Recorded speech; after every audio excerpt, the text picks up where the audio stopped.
Right, I'll be honest with you before we get into this. I really wanted to make this a 10-point list, but it speaks to how rare the protected finish is nowadays that we've barely scraped 6. Big Show's WMD? Nope, Sheamus kicked out of that one. Santino Marella's Cobra? Well, Daniel Bryan made sure that couldn't make this list. Even Kenny Omega's One-Winged Angel, which was preserved magnificently by New Japan, boasts a single kick-out thanks to Kota Ibushi's survival of it back in their DDT days. Yes, even when things are protected in the present, doesn't always mean they've got a perfect past. With that in mind, I'm at Kenta Kobashi's Burning Hammer.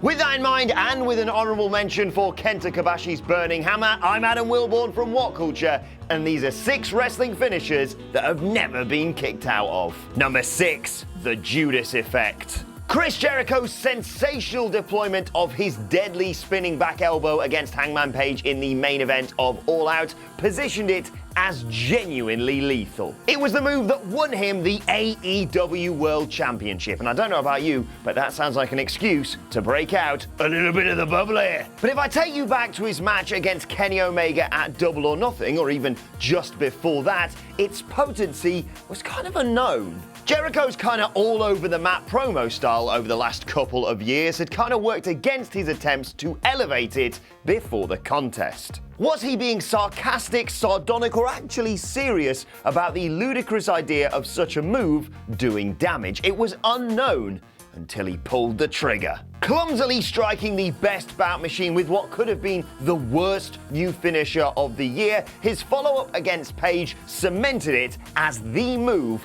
to look out for. Maybe just ignore the fact that Andrade uses it as a transition move and does it better than Y2J in literally every match. There is much to love about Jericho's latter years, a little bit of the bubbly, but his latest gambit might be the most admirable. Nobody should be kicking out of this for years. Number 5, Ronda Rousey's Armbar. Now, granted, comment section before you go all caps blazing down there. You can't really kick out of the armbar, but I was on a tight schedule and you get the idea. Ronda Rousey's UFC-style submission finisher ended up indestructible thanks to smart booking and her tragically truncated tenure. From the first time it was used in a match, it was to be feared, and that's not only because Stephanie McMahon's face tells a story of unfiltered, cathartic terror. I just want a second to really drink this in. The baddest woman on the planet's UFC background naturally informed much of her time in WWE, and it's the reason why the company made the decision to make what was effectively a transitional spot into an end-of-the-world moment in her devastating, dominant hands. You either tap or you snap. It was a consequence brilliantly expressed in a wrestling context by Ronda's teasing of the straight arm before arching backwards with her newest, well, let's just call it what it was, potential trophy. In her first and only defeat, Rousey was caught by a particularly iffy Becky Lynch crucifix as she looked to nail the man with Piper's Pit. You see, attempting a wrestling move was her undoing. The result may well have been completely different had Rousey clung to her roots and Lynch's loose limb instead. Number 4, the Razor's Edge. Scott Hall's infamous backstage crack about kicking out of finishers carried weight when he used to say it. It was why it was such an effective thing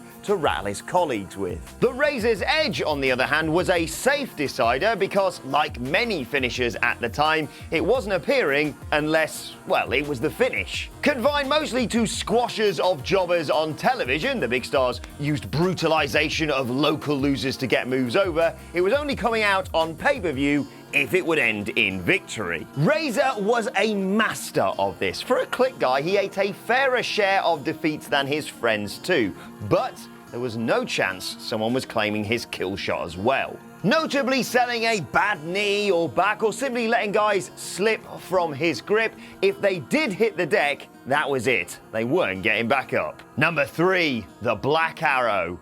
Pac's extended unbeaten record since storming out of WWE in 2017 may no longer be intact, but he became an expert at protecting himself and his offerings since seizing control of his career. Along with not looking up at the lights for an extended period, he also insisted that the heel variant of his old finisher always offered that very same consequence to its victims. The Black Arrow offers little more than its older red brother, other than a bout of bastardry from the, well, chiseled bastard that delivered it. In fact, maybe that's the secret. The man that gravity forgot has sharper abs than ever before. Perhaps the feeling of him falling on top of you after multiple rotations mirrors the sensation of, I don't know, a thumbtack-covered skateboard being ollied onto your back. Instead of death by 1,000 cuts, it simply inflicts a potentially career-killing count of 3. Brilliantly, his AEW false start was rectified in his all-out showcase against Kenny Omega.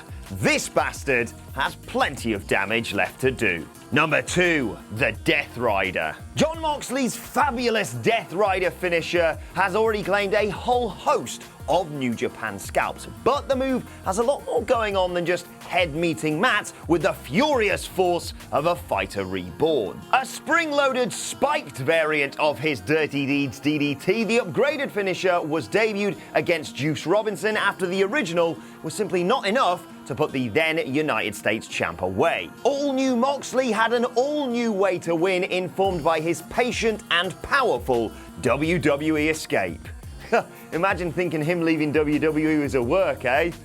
The day he allows a victim to survive it is the day that Mox has found his ceiling outside of Vince McMahon's empire. Let's hope that day never comes. Number 1, the Lightning Fist. What a load of bollocks. Testing the realms of reality like only he can, the stupid bellend. Bless him. Look at that hair. John Cena's recent addition to his repertoire looks even dafter than Jericho's Judas Effect. Worse still, it seems that way by design. Picked up during a filming jaunt in China, Cena's appropriation of the cinematic strike went viral when he decked Elias with the overblown backfist during a rare house show appearance. That was all well and good. We've all seen our fair share of nonsense at house shows. It was just banter. Or was it? With NXT's former drifter as his chosen foe, Dan Ander. Why did I do the accent? Cena went through the same ludicrous martial arts motions before giving the singer a minuscule dinger on the nose for the win. The audience has been saved the silliness ever since, thanks to Cena's non-existent in-ring schedule, but quick word of advice, John, if you ever come back and decide to use it again, maybe don't do it to Samoa Joe.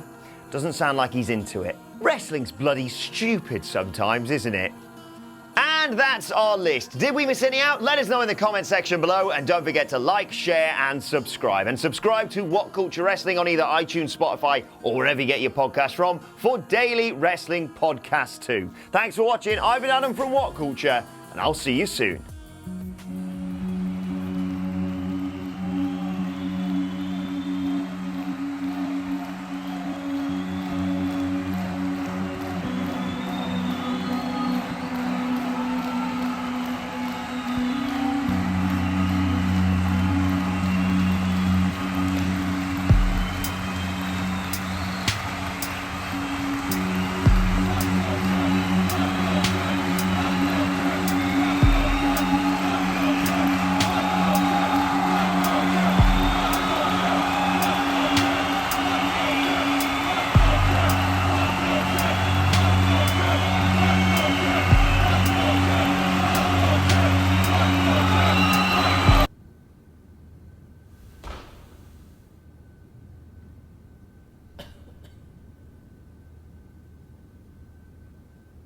Does anyone know any songs then?